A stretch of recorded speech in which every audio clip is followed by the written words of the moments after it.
Okay. Welcome back to Earth Star Talk, and we continue with Sam, who had some important messages for us for the upcoming time, what her angels talked to her about, and what we need to know about the future moving forward, because we have some rough times ahead of us, which we have seen some of the signs already, but we don't have to get too nervous about because we have help.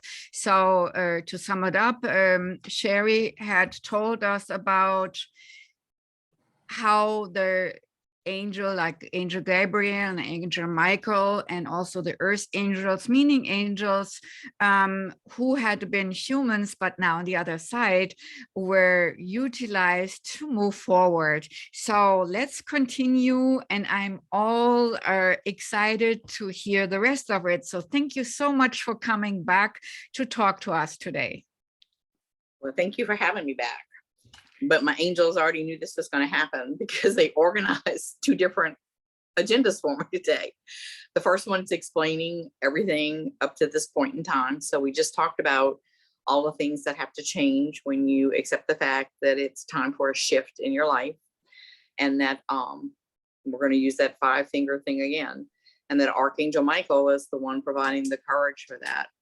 And so when I sat down and did my question on what is my purpose and what is my path, what came out on that paper when I wrote is that I am a spiritual teacher. I'm a counselor of others, and it is my job to awaken the spiritual gifts and the divine life mission of millions. So that's a big job.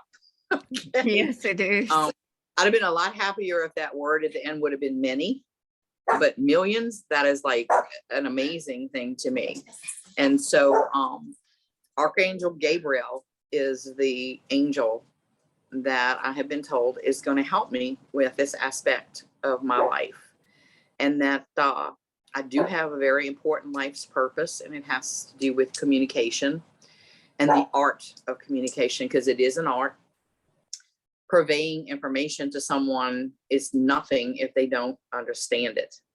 And Right. So if somebody can't comprehend or digest or understand what you're saying, it does no good. And I remember when they did the explanation for that, they showed me in 12th grade algebra looking at the blackboard saying, oh my God, what is that? Well, the teacher up there was tick, writing and clicking away. He was explaining up a storm what he was doing, but that was like Greek to me. Okay. And I was like, oh, I get it now. Well, I never did get algebra.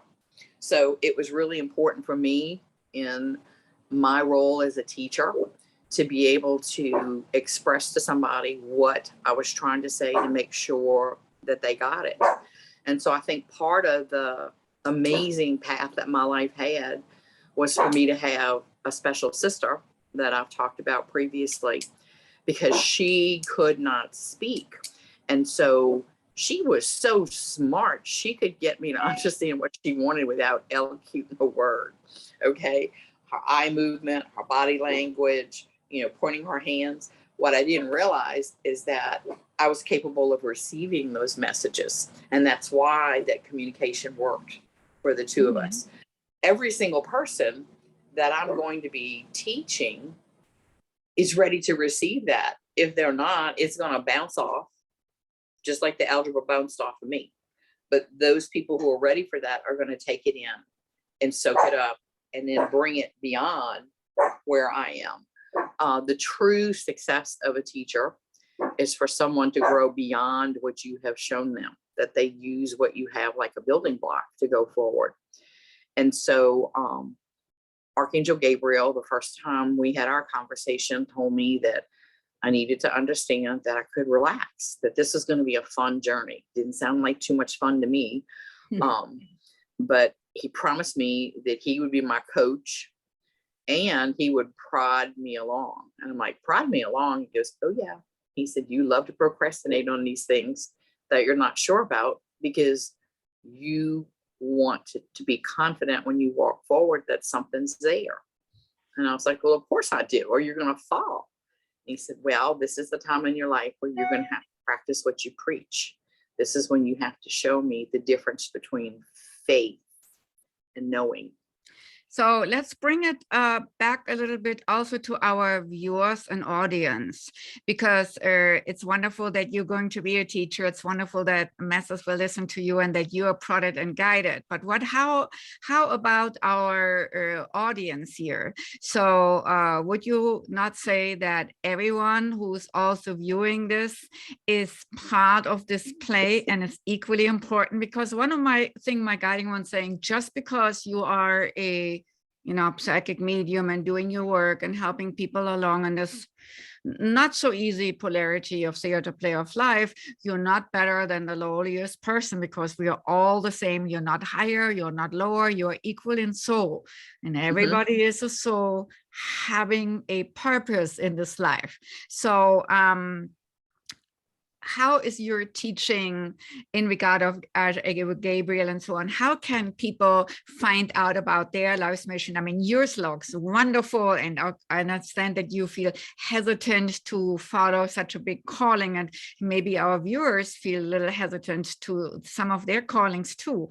But how does that translate for our viewers? So can they also just call Gabriel, or who should they call to find out about their life's mission? So they had told you to get, to let go of everything from the past, friends, job, this, to just trust and have faith. That's what I understood. But then, so they were guiding you from here out. That was the message. So how can our viewers ask about their function here? What would you recommend to talk? Where did that come from? You're asking me, how did I know that that was my mission? I told you that I know that it was, but I didn't tell you how I got that information. Yes. Okay. Well, information is inside of you. And it's kind of funny the way that this happened, because, I already knew that I had nothing on the blackboard. Okay. There was no target. There's no bullseye. And I was like, gosh, they told me that I need to make this decision all on my own. Well, I have a different way of looking at things. On my own, making the decision was great, but I wanted the collective input from a lot of people. So I called my guardians and my guides and my angels forward and had a conversation with them saying, okay, if I'm going to be the coach, you guys have to be the team. And I cannot possibly figure out what play we're going to run on the field or what we're going to be doing without more information from you all.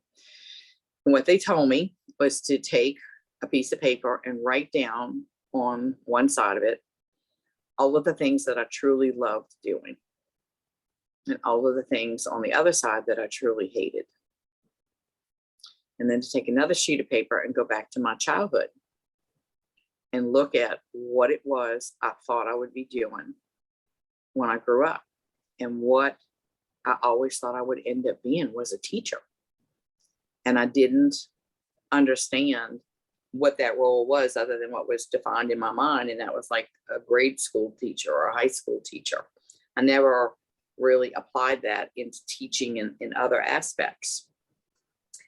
And so I looked at the list of things that I liked and the things that I didn't like. All of the things that I really didn't like were very analytical and repetitive, and, lots of left brain stuff, and all this other stuff that I really liked was right brain stuff, creative, and, just boundless.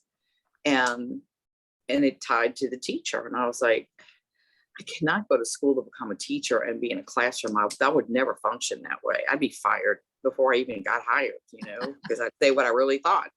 And I'm not going to, I just don't think we should be bending young minds the way that they're being bent right now. And they laughed at me and they said, your definition of a teacher is too limited, expand it. And so it was an amazing thing when I did that expansion. It was like this sudden knowingness. I saw myself in my whole life. It was like watching this little fast movie. I saw myself teaching my sister Dana how to put her shoes on. And then I saw myself teaching someone else how to cook.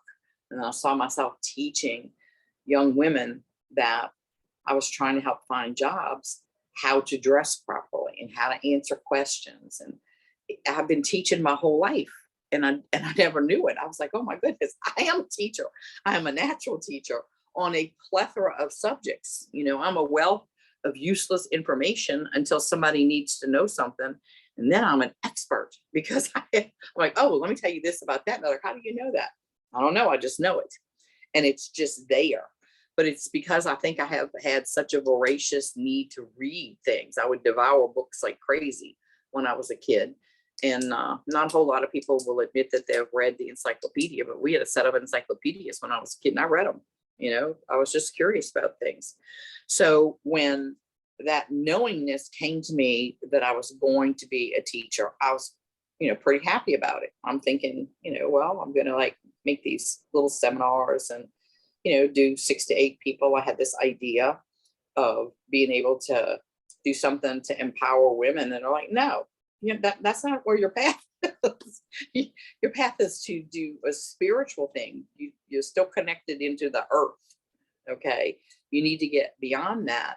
You need to teach the things that you know. And I'm like, I can't do that. I learned those from other people. It'd be like stealing their knowledge. And I'm like, no, it's universal knowledge. They shared it with you the same way. You're kind of confused about it. When someone is gifted to have this type of sight and the veil lifts, what they're using doesn't belong to them. All of this belongs to God. And He has allowed every single person, every spark that He has ever created, every seed, every soul has access to the same library of information. Right. It's just that some people are more advanced at going to check books out of the library. And I was like, really? And so that was a pretty amazing thing to me. But it took probably a week to 2 weeks for me to come to full understanding of what this was. And I would have this conversation with my angels every morning. I have an hour of consecrated time with my angels, where I want to know if I did anything that was displeasing to God the day before, because I don't want anything to get too far out of whack. Okay. If there's something that I could have done that would have made a difference in somebody's life that I overlooked, and if it happened, then help me know next time to recognize it.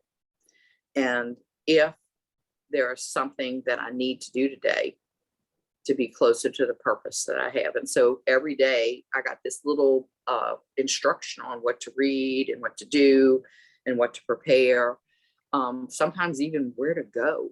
Okay. You know, go to the Gulf, look at the water, seek. So sorry for interrupting. 2 things again for our viewers who want to emulate your path. So you're asking in the morning, is there anything I didn't do yesterday which I was supposed to do, and what you want me to do today, and you write it down? Mm-hmm. Okay. And then you also said something about pleasing or displeasing God, source. Did I hear that correctly? Yes, or our Creator. Okay. Yes. Every morning, that's the first thing after my prayer. I ask the Holy Spirit, have I done anything that is displeasing to God, source, our Creator? Okay. Well, Okay. I think that's makes you so authentic in a lot of ways, that, you know, to really connect with spirit in a way of utmost focus and utmost authenticity, so that you know, you're addressing source, God, or prime creator, spirit, Holy Spirit, that you do not want to talk to anything else. You just want to talk to the oneness of the light of light, so to speak. So you're directing your request of being answered to the highest order, so to speak, so that you get the highest order of information. I just wanted to underline that, because so many people are saying, oh, I'm channeling this and that. But it is important to understand, A, what you said earlier, that we are all downloading from the same source, but also B, it's important to address where your information is really coming from. So thank you so very much. One other thing I want to address one more time, as you were said earlier, that you needed courage for your past because of the things which are coming up. So tell us a little bit, are you allowed to share what's coming up with us? I'll answer that for you in 1 second, but I want to give you the last part of the quotient. Okay. on my mission. Remember when we talked Sure. in the first hour, we talked about the question that you write down before you go to bed at night and you Yes. ask God to answer? Mhm. Well, I wanted to confirm after I had my answer that it was the right one. And so that was my question to God. God, please find a way to let me know that the path that I am choosing is to be a spiritual teacher. And please provide me the resources financially, physically, and energetically to execute this plan to bring the messages you send to me to millions. And if I am wrong in this, find a way to let me know that too. And you know what? You wake up in the middle of the night and there's your answer and you're just writing. Okay. And so that was, I'm going to cry. That was such a joyous thing for me to know. It took me, I tell you, it took me like 2 weeks to figure this out. Because I couldn't accept the greatness of the challenge that was being put before me. And I was like, I'm just one little bitty person. How can you have this big job for me? And my message back was, you are not one little bitty person. You are a magnificent being having a little bitty life on earth. You are not changed. What you're capable of doing is whatever I deem, and I deem this. And so when you get a message direct like that, it's very hard to ignore it. And you know that if God sees the outcome of everything, he doesn't send in somebody for the play on the field that's not going to do it, or it's going to drop the ball. So the idea that he had that kind of confidence in me was at first overwhelming. And then I laughed and said, well, of course he has that kind of confidence in me. He made me. He knows what I'm capable of doing. He has watched me for eons through multiple lifetimes with the tasks and the issues that I've had to face. He has trained me in this lifetime in a way that is so profound. I am such a mental warrior. I am such an advocate for the underdog. I am such a staunch proponent for the right thing, not the easy thing, that I am qualified for this job. He wouldn't give it to me if I wasn't qualified for it. I laugh sometimes because my first profession in this lifetime was in an employment agency. And I think that I was so good at that because I thought about God and his job. You know, he runs the biggest employment agency in the universe. Right. You know, he sets all of us down here for jobs. And so there's another archangel that I've never heard of before, and I've never heard the name pronounced.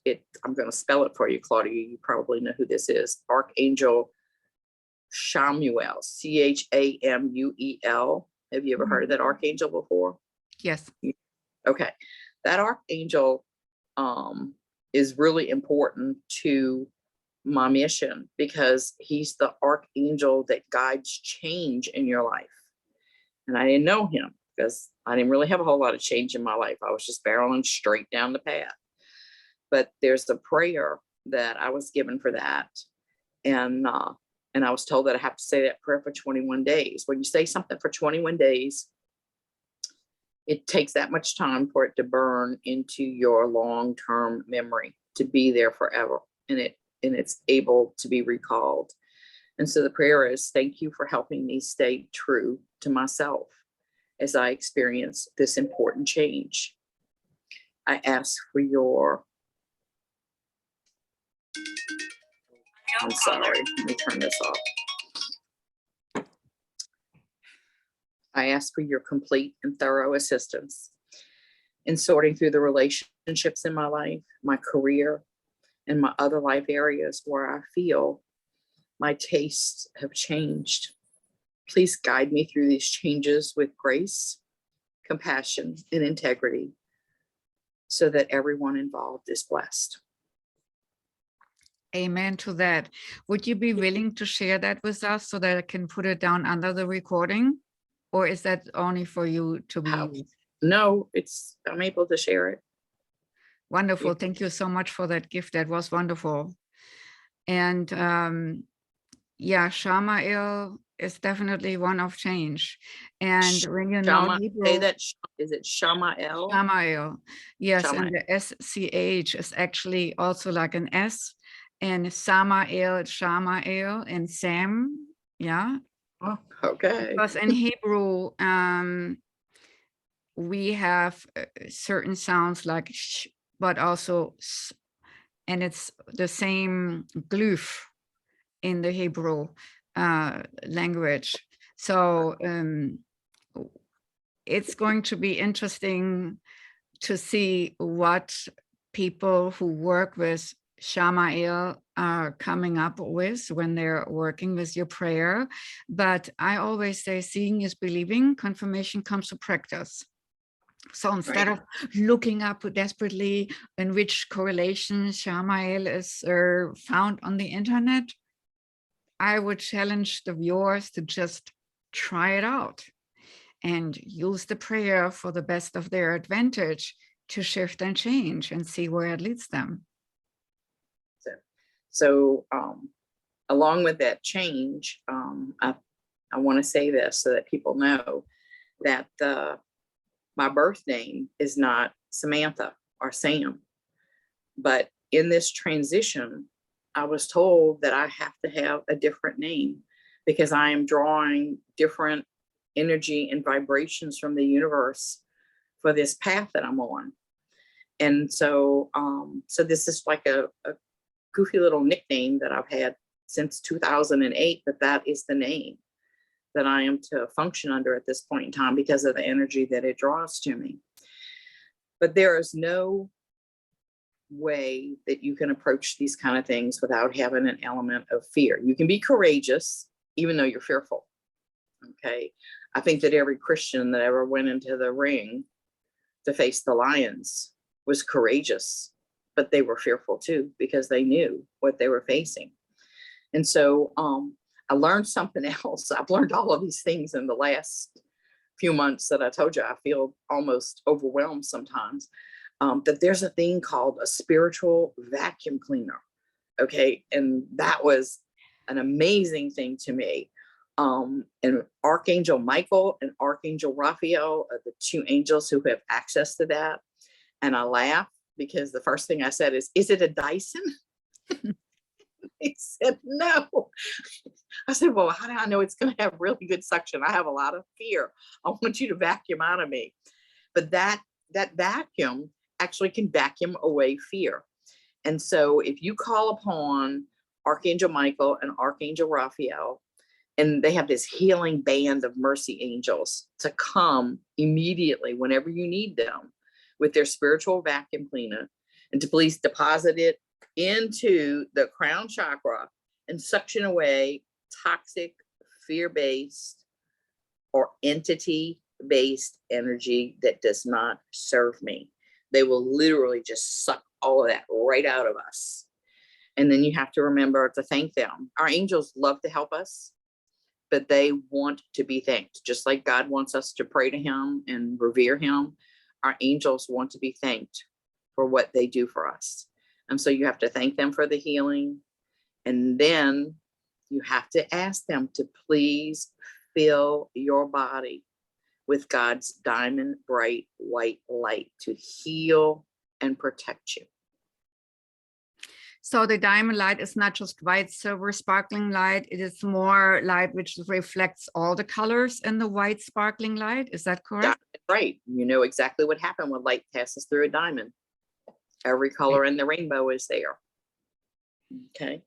And along with that vacuum cleaner, I learned that there's a thing called the divine healing magnet, which I think is another, if I'd have known about this, I'd have been a lot happier 20 years ago. Archangel Michael is the one who is in control of the divine healing magnet. And whenever you feel a need to lift any energy of fear that you have, you know, somebody can vacuum away fear, but if there's an energy of fear that's around you, you can call upon Archangel Michael to clear you of that, to ask him to use his divine healing magnet to lift away any energy or fear, anger or jealousy. And when you have, I learned this too. There is a feeling that you get of tightness in your neck, your back, and your shoulders. And people get that a lot, don't they? You know, that's people go for a massage, you go We for an hold so adjustment. much angst here, or, you know, burdening. That is where the body deposits the energy of fear, anger, and jealousy in the back of your neck and your shoulders. And so the other part of that request is to have compassion for those who may have sent those lower energies my way, so that they may be released by divine love. And you and I talked a little earlier about the act of forgiveness and how I wasn't getting such a good grade on that course. Okay. When I figured this out, that there was a divine healing magnet, and I know people send me negative energy. I get up every day and I pray for the health, wealth, and happiness of all, but there are people who get up and pray for the demise, death, and destruction of everything that I have, because they're angry, jealous, or whatever, you know. And I would never have in a million years before have thought about sending divine love to them after I'm vacuuming away what they're sending to me. But that's the only way that you're going to stop that perpetual energy, negative energy rebounding to you. And again, you have to thank Archangel Michael for clearing away the toxic fear-based energies and the entities from within and around me. And so there are a lot of moving parts to the things that we have to do, and you don't learn them all at one time. And in fact, when I was figuring all this out, Claudia, I went and bought different color flashcards, you know, index cards. And if it was something that Archangel Michael was in charge of, that was in blue. Okay. If it's Archangel Raphael, then that was in green. If it's Archangel Gabriel, that was going to be in pink. You know, if it was something that was just a tangible thing, they were telling me it was in yellow. And I was like sorting all of these things out like a deck of cards. Very interesting about the colors. Okay. Well, that's the colors that were the index pack that I picked up. Okay. And then they have white. And the ones that are white, I use for my messages from the Holy Spirit, from the Creator, from both the male energy and the female energy of the Creator. Mother God, I've gotten messages from before, which were very surprising to me. And so this all brings me to the point right now that this week there was another piece of information that they sent me, and it was that I had a new angel. I had a new guardian that was coming to me. Something new was coming in to protect me, and I was really excited about that. And they said, "This is, you know, this is what you need to move forward." And once this person's in your, I call them my board of directors, my personal board of directors. Once you've got this person on your board, you're going to be safe. And I was like, okay. You know, is it an angel? No. Is it an earth angel? No. What else could it be? Okay. Is it one of my animals? No. Okay. So I was like, well, will you help me figure this out? So I mean, I sat there and I could not reconcile what I was seeing in my mind. So I created an alphabet board myself that my angels work with me on using my pendulum. And I divide the alphabet in half and then divide it again. And so I ask them if my first letter of how many words is it, you know, does the name start with a letter that's in the first half of the alphabet? And so it spelled it out, D-R-A-G. And I'm like, D-R-A-G. And then an O came in place. And I was like, oh my God, you telling me I'm going to get a dragon? And they're like, yeah. I was like, a dragon? That's a mythical thing. No. I'm like, what do you mean no? A dragon's not a mythical thing. It's pictured as such, but dragons do exist. And they are very magnificent beings. And the one that's going to be assigned to you is for your protection. And that this dragon will help you on the path that you're on, because it will allow you, when you are in spirit form, to transport where you want quicker than you can get there on your own. And when you're frightened, all you have to do is call, and he will be there. And nothing is going to penetrate the force of protection that he'll be able to put around you. And I was like, well, it's greater than my angels. No, it's a different kind of energy. And it's specifically meant for invading, warring things, not spiritual things. So that was like pretty overwhelming to me. And might I add that we had in previous Earth Star talks and previous sessions also a talk about dragons. So to work with dragons is not as uncommon. And I have another client friend who's a wonderful therapist. She works with hypnotherapy, and with her dragons guide her all the time. So folks, when you have encounters with dragons, they are not beasts which need to be dealt with like demons. They can be very much loving guidance. Just point that out to you. So dragons have been misunderstood for millennia in a lot of ways. Please continue. Well, I think dragons have just, because I asked a lot of questions about this after I found out I was getting a dragon. I was like, okay, so that's kind of interesting. I know I have a mermaid and I know I have a wolf. Okay, so a dragon's kind of a new thing for me to even think about. And my first thing was, how big is he? Well, he's pretty big. Okay, so in Earth terms, they gave me dimensions to him that are pretty phenomenal. I'm like, well, how's he going to fit in here? How's he going to protect me? If he's that big, he won't even fit in the house that I'm in, you know? And they're like, well, you don't understand. In the realm that you will see him, size and dimension don't matter. They're irrelevant. Okay, that's again an Earth thing. It's not a God-made thing. And so they told me not to think so much about the tangible things, but that I wanted to know his name. And I was told that his name was not something that I would understand, because they don't have an alphabet there like we have on Earth. And everything there is done through tones, that music is the language of the universe. Okay. And I got an F in reading music, so that's not going to work for me. So I was like, well, what am I going to call him? And they said, he wants you to give him an Earth name, and then you just need to make sure he's okay with it. And I'm like, okay, how am I going to do that? And they said, you'll know when it's time to do that. So I thought about it and thought about it. And so I asked my question at night about, you know, what to name my dragon. I was like, please help me name my dragon something that he will like. And so I woke up in the middle of the night, and the words Big Lou were in my mind. Big Lou, L-O-U.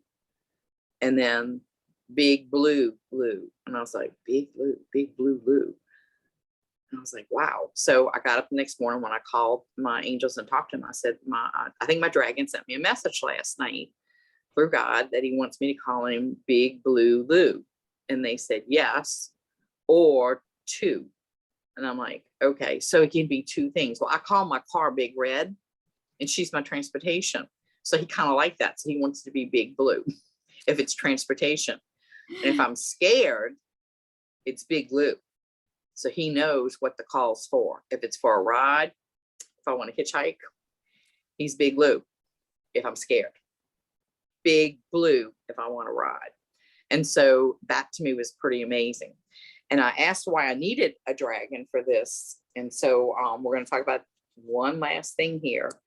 And I hope I'm not on information overload for everybody, but it has to do with a message that I got about something that's going to happen. That's going to be some type of a solar flash. And I'm starting to see things about this in different places, alternative medias and chat groups and things like that.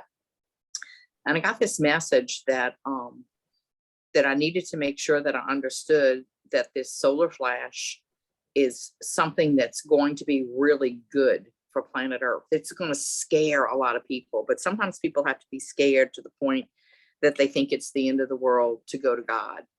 And I've been told that this is kind of what the concept of this is. If there is a major flash of light that is so strong and unexpected that it causes temporary blindness in people because it's so intense that most people will immediately be frightened. And the next thought that comes to their mind is, oh my God, this must be the end of the earth, because there's going to be nothing that you can compare it to. And what I've been told is that this is a good thing, and it's something that is going to help those who are interested and ready and on that path to become more spiritually awakened in a very rapid amount of time.